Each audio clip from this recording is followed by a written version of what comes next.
गुरुजी ने विचार किया क्या किया जाए। श्रावक तो वहां थे ही। आचार्य वंदना जैसी समाप्त हुई, भक्ति करते हुए आचार्य श्री उस शिष्य के पास पहुंचते हैं और कहते हैं चलो उठो। सब श्रावक आश्चर्यचकित हो गए, क्या कह रहे गुरुजी, आप क्या कह रहे हैं। उसने कहा चलो उठो, मेरे साथ जंगल चलो। श्रावक कहने लगे महाराज जी, आचार्य जी उसे सर्प ने डसा है, जहर चढ़ रहा है, आप कहां जंगल ले जाने की बात कर रहे हैं। गुरुजी ने कहा कमंडल उठाओ, पीछे उठाओ और चलो मेरे साथ। अब गुरु की आज्ञा, गुरु की आज्ञा। आज का कोई शिष्य होता तो भानु गुरु को ही चार सुनाता, मैं इतना बीमार हूं, मैं ऐसा हूं, आपको समझ में नहीं आता, आप पे दया नहीं है, आप तो हम पे ऐसा कर रहे वैसा कर रहे हो। पर गुरु की आज्ञा उसके लिए सर्वोपरि थी, सच्ची विनय वो जानता था। वह तुरंत पीछे कमंड पकड़ता है, उठता है, जबकि चलने की हिम्मत नहीं है, फिर भी श्रावक का हाथ पकड़ते पकड़ते गुरुजी के साथ जहां जंगल जाने का स्थान था वहां चल जाता है। लगभग 1 किलोमीटर जो स्थान था वहां तक पहुंचते हैं। गुरुजी कहते हैं नहीं, आज थोड़ा सा और आगे जाना है। श्रावक तो पगला गए, तो ये साधु है, गुरुजी है कि अपने शिष्य को मारना चाहते। कोई होता तो पहले डॉक्टर को बुलाता, उपचार कराता, कुछ मंत्र तंत्र करता, कुछ करता, ये समझ में नहीं आ रहा। निर्धारित स्थान से और आधा पौन किलोमीटर जहां शुद्ध जंगल था वहां उस शिष्य को संघ के साथ आचार्य भगवान ले जाते। दूर से सब श्रावक देख रहे थे, कमंडल उनके हाथ में दिया, दूसरे मुनिराज ने हाथ पकड़ते हुए वह उनको आगे ले जाने का प्रयास किया, और आगे और आगे और आगे थोड़े से चले गए। दूर से श्रावक झांक झांक के देख रहे थे, पता नहीं क्या होगा, गुरु महाराज अब इसको निपटा के ही आएंगे, क्या करेंगे। अब नाना प्रकार के जीव, दिमाग तो उल्टे ही चलते सबके, पता नहीं क्या करेंगे क्या करेंगे, क्या बदला ले रहे हैं। उस सामने कहते हैं जाओ उस पत्थर पे बैठ जाओ। मुनिराज से कह दिया आचार्य भगवान ने, जाओ उस सामने पत्थर है, उस पत्थर पे जाकर बैठ जाओ। अब गुरु आज्ञा थी, इतने चल के आए थे, थक गए थे, जाकर वह जहां डसा था वो तड़प रहा था, वो मुनिराज तड़प रहे थे, जाके पत्थर पे बैठते, बगल में पीछे कमंडल रख देते और बैठ जाते। वो सोचते थोड़ी देर बाद हम शौच की आदि करेंगे। वो बैठे ही थे, इतने में उनकी दृष्टि पीछे जाती है, एक बहुत बड़ा अजगर वहां पे था। अजगर, अजगर जानते हैं, सर्प तो डसता है, अजगर निगलता है। वो दूर से ही फुटकार मार रहा था, आवाज कर रहा था। जैसे ही उस अजगर की आवाज आई, कोई सामने दिखे, फिर अजगर, और आवाज बाहर तक गई। जो बाहर श्रावक खड़े थे वो तो सोच रहे थे कि शायद अब संघ ही शायद पूरा वापिस आए नहीं आए, क्या होगा। वे तो बाहर बैठे बैठे नमोकार की माला फेर रहे थे, एक दो झांक कर देख रहे थे, कहीं से कुछ पता चले क्या हो रहा है क्या हो रहा है, क्योंकि झांक के देखने में ज्यादा आनंद आता है। वो भी 2-4 श्रावक देख रहे थे झांक झांक के, क्या हो रहा है अंदर, क्या हो रहा है अंदर। वो पत्थर पर बैठे थे, अजगर पीछे से फुटकार रहा था, खींच रहा था। उसके तो वो प्राण ही निकल गए। वो उसने, मुनिराज ने, शिष्य ने तय कर लिया अब तो वो मेरा पक्का ही है, अब तो मेरा निपटना पक्का ही है, लौटना शायद संभव ही नहीं है, शायद संभव ही नहीं है। वो बैठा रहा। आचार्य महाराज दूर खड़े थे, 5, 10, 15 मिनट वो खींचता रहा, पर उसे समझ में आ गया कि एक इंसान नहीं है, बहुत सारे इंसान हैं, होना हो मुझ पे हमला कर ले। इसलिए वो मात्र प्रयास यही कर रहा था कि दूर से ही खींच लूं, दूर से ही खींच लूं। पर आज जैसे आपके मोबाइल के नेटवर्क आते हैं जाते हैं ना, ऐसे उसका काम हो रहा था। वो उतने दूर से खींच नहीं पा रहा था, पर खींचने की प्रक्रिया उसकी जारी थी, खींचता गया खींचता गया। 5 मिनट जैसे ही वो पत्थर पर बैठे शिष्य, मुनिराज ने कहा आ जाओ बेटा, वापिस आ जाओ। वो शिष्य गुरु की आज्ञा को मानकर वापिस आता है और गुरुजी पूछते बेटा आप बोलो, अब बोलो दर्द कहाँ पे है। जहां पैर पे सर्प ने काटा था उसने देखा, जो काला नीला सा पड़ गया था, पैर शून्य हो गया था, जहर चढ़ रहा था, चक्कर आ रहे थे। गुरुजी के चरणों में लौट जाता है, गुरुजी मैं तो धन्य हो गया। वो पूरा जहर आदमी तो खींच नहीं पाया था, पर अजगर ने पूरा जहर उसका खींच लिया था। ये होते हैं गुरु की आज्ञा का कमाल, ये होती गुरु की आज्ञा का कमाल। हम 50 बार सोचते हैं क्या करूं, करूं कि नहीं करूं, हाँ कि ना कि हाँ। उसने गुरु की आज्ञा नहीं मानी होती तो पता नहीं कितने दिन तक, कितने महीनों तक उपचार करना पड़ता। पर मिनटों मिनटों में उसका उपचार हो गया। पर मैं इसलिए कह रहा हूं, ऐसी विनय, ऐसा समर्पण क्या हमारे भीतर है? पूछो अपने आप से, पूछो अपने आप से। 50 बार, सैकड़ों बार हम किंतु परंतु कहते हैं, गुरु जी के सामने कुछ कहते हैं, भगवान के सामने जाकर कुछ लेते हैं। हम सोचे हमारा श्रद्धान, हमारा समर्पण, हमारी विनय कितनी है? मात्र हाथ जोड़ लेना, नमोस्तु कर लेना, यही विनय नहीं है। ये तो हमने सुनी है, ज्ञान, दर्शन, चारित्र, उपचार, 4 प्रकार की विनय है, वो तो है ही। पर ये ऐसा समर्पण, ऐसी विनय हो तो तुम्हारा वह तप है, तो वो तुम्हारा तप है। अरे पुराणों में खोज लो ना, मात्र समाधि भावना में कहने से क्या होता है? चंद्रगुप्त सी गुरु सेवा का पढ़ा होगा, सुना होगा कई लोगों ने। ऐसे अकेले जंगल में वे आचार्य और वे शिष्य रहते हुए उन देवों ने आकर उस चंद्रगुप्त के लिए चौका नहीं लगाया। ज्ञानियों ध्यान रखना, कोई श्रावक वहां पर नहीं था, कोई श्रावक वहां पर नहीं था। मां महीनों तक स्वर्गों के देवों ने आकर वह चंद्रगुप्त की आहारचर्या करवाई। बात का विषय उनने प्रायश्चित लिया, समाधि कर ली, सब भिन्न विषय है। पर क्या ऐसी सेवा, ऐसी वैयावृत्ति करने की भावना हमारी है? हम तो घर में बैठे बैठे चौका नहीं लगा पाते।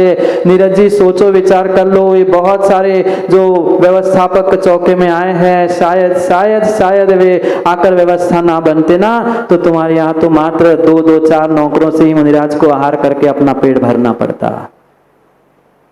कभी सोचा? माँ अपने घर में तो पड़गान करके चौका लगाना बहुत बड़ी बात नहीं है। कहीं बाहर जाकर साधु की सेवा, साधु की वैयावृत्ति करना बहुत कठिन होता है। सेठों मात्र पैसे दे दिए, व्यवस्था कर ली, 4 व्यवस्था के बर्तन और सब कुछ दे दिया। नीरज भाई, ये हमारी सेवा, ये हमारी वैयावृत्ति, ये हमारा आहार दान नहीं है। दी व्यवस्था सब कुछ ठीक है, पर मैं तो यही सोच रहा था कि शायद पूरे अभी तक के 2-2.5 महीने में जितने व्यवस्थापक आते जाते रहे संजीव भाई, बाहर के व्यवस्थापक अगर चौके में मुनिराज के आहार कराने नहीं आते ना, तो 2-2.5 महीने तो हमें उस राजधानी में माताओं नौकरों के हाथ का ही खाना पड़ता। हाँ, चाहे वे ब्रह्मचारिणी दीदिया हो, अपना संघ अपने गुरुजी को छोड़कर यहाँ गुरुजी के स्वास्थ्य लाभ के लिए मुनियों की सेवा करने के लिए बैठे हैं। चाहे वे गुरसराय, उज्जैन, जहाँ से आए हुए श्रावक हो, ये उनकी सच्ची वैयावृत्ति है। हम घर में आए हुए साधु की सेवा नहीं कर पा रहे, और व्यक्ति अपना घर परिवार सब छोड़कर यहाँ आकर साधु की वैयावृत्ति कर रहा है। यूं ही चंद्रगुप्त के लिए स्वर्गों के देव नहीं आए थे व्यवस्था बनाने के लिए। महीनों तक गुरु ने कहा था, बेटा चले जा, अकेला तू कहाँ भोजन, कहाँ आहार करेगा? पर नहीं, गुरुजी मैं आपको अकेला छोड़कर नहीं जाऊंगा, मैं आज आपको अकेला छोड़कर नहीं जाऊंगा।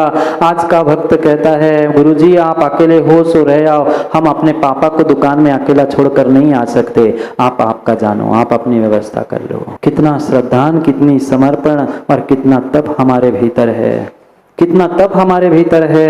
ये तो पता नहीं। इस वर्ष आप शिविरार्थियों, आप सभी का लिप्टन क्या पुण्य था। आपका पुण्य था। शायद ऐसी स्थिति थी कुछ दिन पहले, कुछ पिछले महीने में ऐसी स्थिति थी, डॉक्टर ने तो साफ मना कर दिया था राजेश जी कि 1.5 महीने आप तख्त से उठ नहीं सकते।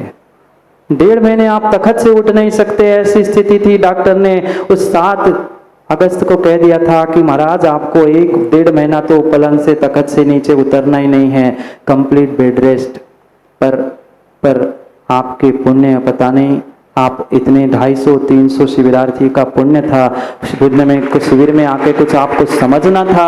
आपके पुण्य के निमित्त से ही, और प्रणत सागर जी जैसे साधुओं की सेवा वैयावृत्ति का ही ये फल है कि आज नहीं राजेश जी, 5वें दिन डॉक्टर ने तो कहा था आप तो उठ ही नहीं सकते, पर 5वें दिन उनकी सेवा और गुरु के आशीर्वाद से 5वें दिन मैं मंच पे बैठकर 1 घंटा प्रवचन कर चुका, मात्र गुरु का आशीर्वाद।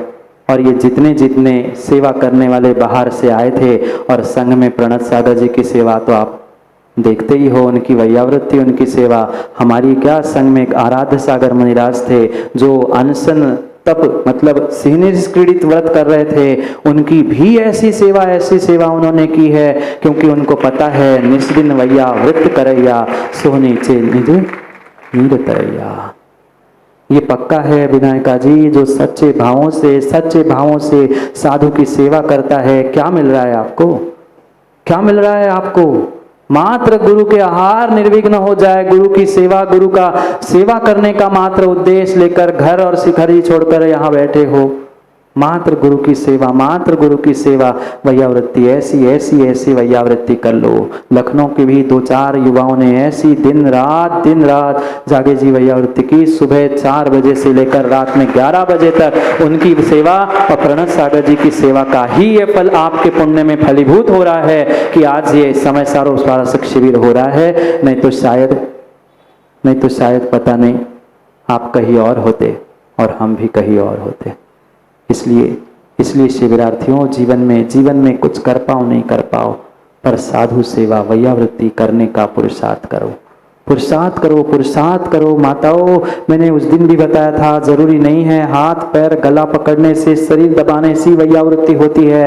मुनिराजों के निर्विघ्न आहार करा लेना, उनकी व्यवस्था बना लेना, ये भी कहीं ना कहीं वैयावृत्ति है। हम समझे, हम विचार करें, हम कितनी वैयावृत्ति कर सकते हैं और कितनी हमें करनी चाहिए। मैं तो कहता हूँ संजीव भाई, अगर किसी को गुरु भाई मिले तो ऐसे प्रणत सागर जैसे गुरु भाई हर किसी को मिले, जो हर समय गुरु भाई को गुरु का दर्जा देते हुए, मान सम्मान देते हुए सेवा वैयावृत्ति करने का पुरुषार्थ करते। नहीं तो आजकल तो आपने कपूर चंद जी देखा ही है, मैं छोटा मैं बड़ा, ये मंच पे आया तो वो नहीं आता, वो कर रहा है तो हम नहीं है, वो कमरे में अलग। एक मिनट भी, एक क्षण भी वे हमें छोड़कर नहीं रहते। ये सच्चा समर्पण, ये सच्ची विनय और ये सच्ची वैयावृत्ति, यही तप आने वाले समय में उनका और आप अगर धारण करो तो आपका भी कल्याण कर सकता है। अगला तप प्रायश्चित, दंड नहीं, प्रताड़ना नहीं, पीड़ा नहीं, कष्ट नहीं, अंदर से भावों से लगना चाहिए। हाँ गुरुजी, मैंने गलती की है, मैंने पाप किया, मैंने अपराध किया है, मैंने अनुशासन का उल्लंघन किया है। ये जिस दिन लगेगा, विश्वास मानना, व्यक्ति अपने आप गुरु के चरणों में पहुंचकर आंखों से झलझल नीर को बहाते हुए वह गुरु के पादों का प्रक्षालन करते हुए कहेगा, गुरुजी मुझसे गलती हुई है, मुझे प्रायश्चित दे दो, मुझे पश्चाताप हो रहा है। मैं अपने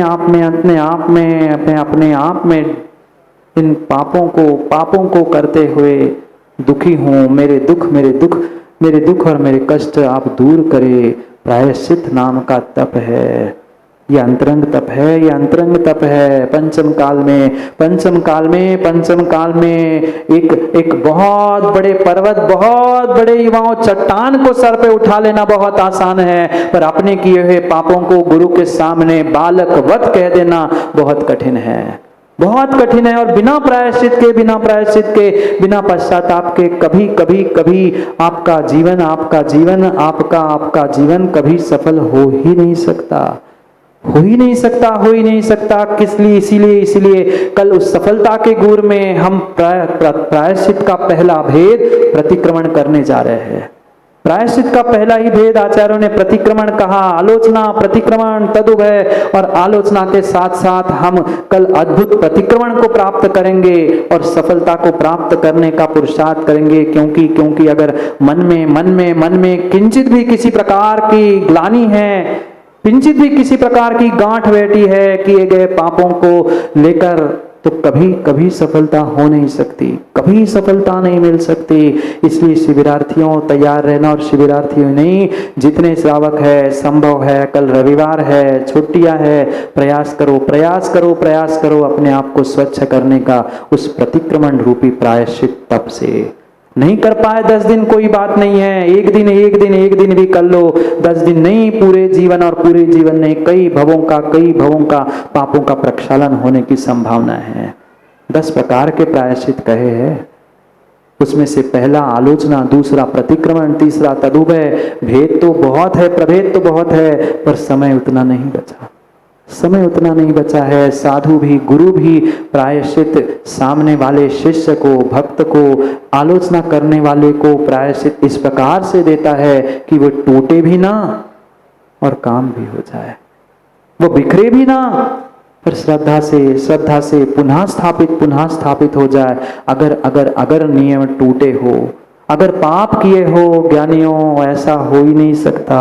कोई दूध का धुला पंचम काल में जन्मता ही नहीं है और जन्मने के बाद भी कोई दूध से धुला नहीं रहता। फिर सोचो हम प्रतिक्रमण प्रायश्चित के साथ साथ अपने आप को साधने का, तपाने का प्रयास करें। स्वाध्याय, अगला तप आचार्यों ने कहा स्वाध्याय, मात्र ग्रंथों को खोल के बैठ जाना ये स्वाध्याय नहीं है। आप जो सम्यक समाधान आदि में प्रश्न पूछते हुए उत्तर प्राप्त करते हो ना, ये भी प्रश्न नाम का स्वाध्याय है। ये भी प्रश्न नाम का स्वाध्याय है। ये जो आप सभी सुन रहे हो, ये धर्मोपदेश नाम का भी स्वाध्याय है। वह जो हम याद कर रहे हैं, जो परीक्षा आने वाली है, आप लोगों को ट्रॉफी मिलने वाली है, उसलिए जो आज से आप तैयारी करोगे, अभी तक जो तैयारी की है पुनः याद करना, क्या क्लास में पढ़ाया, क्या तत्वार सूत्र में पढ़ाया, सुबह से शाम तक हमारा रूटीन क्या था, ये सब कुछ जो हमने पढ़ा है, सुना है, उसको रिवाइज करना, उसे पुनः याद करना, ये आमना आदि दो स्वाध्याय के भेद कहे। 5 प्रकार का स्वाध्याय होता है। 5 प्रकार का स्वाध्याय होता है ज्ञानियों। आगम में कथा आती है एक त्रियंश की, एक त्रियंश पुनः मैं त्रियंश तक इसलिए ले जाता हूं कि त्रियंश जब अपना कल्याण कर सकता है, फिर आप तो श्रावक हो, आप तो मनुष्य हो। हिरण की पर्याय में प्रतिदिन मात्र जंगल में मुनिराज पाठ करते थे, जोर से वह आगम ग्रंथों का उच्चारण करते थे। हिरण को क्या समझ में आता, क्या संस्कृत, क्या प्राकृत, कौन सी भाषा उसे समझ में आती मनुष्य की? पर नहीं, कोई निर्ग्रंथ मुनिराज कह रहे हैं। आज किसी से कह दो भाई मुनिराज आए हैं, वो क्लास ले रहे हैं, पढ़ा रहे हैं, स्वाध्याय करा रहे हैं, धर्मोपदेश दे रहे हैं, कौन सुन रहा है? हमें नहीं समझ में आता, हमारे पल्ले नहीं पड़ता। वो हिरण जिसको भाषा भी समझ में नहीं आती, वह हिरण प्रतिदिन मात्र विनय से, श्रद्धा से सुनता गया और अगली पर्याय में वह श्रावक मुनिराज बन के, बाली बनकर वह निर्वाण को भी प्राप्त कर चुका। ऐसा पुरुषार्थ उस स्वाध्याय तप के माध्यम से किया जा सकता है। कितना हम सुनते हैं, कोई सुनाने बैठ जाए 10 मिनट के 15 मिनट हो जाते हैं तो हम तालियां बजा के शिवरात्रि होर्डिंग करते हो, बस करो, कर्माश्रव हो रहा है। अरे 10-15 मिनट जिंदगी के 10 दिन तो सुनते हैं, बाद में कहाँ सुनना मिलता है, बाद में ना सुनना है ना सुनाना है। फिर सोचो समझो, सुनना ये सभी स्वाध्याय है। वित्सर्ग, शरीर से ममत्व का त्याग करना, यह अंतरंग तप है। और ध्यान, अंतरंग ध्यान का तो क्या कहना। ध्यान का उपचार से प्रयोग हम प्रतिदिन कर रहे हैं, समझेंगे पुनः समय की बात को, क्योंकि समय पे किया गया काम समय को दिलाता है। बोली भगवान महावीर स्वामी की।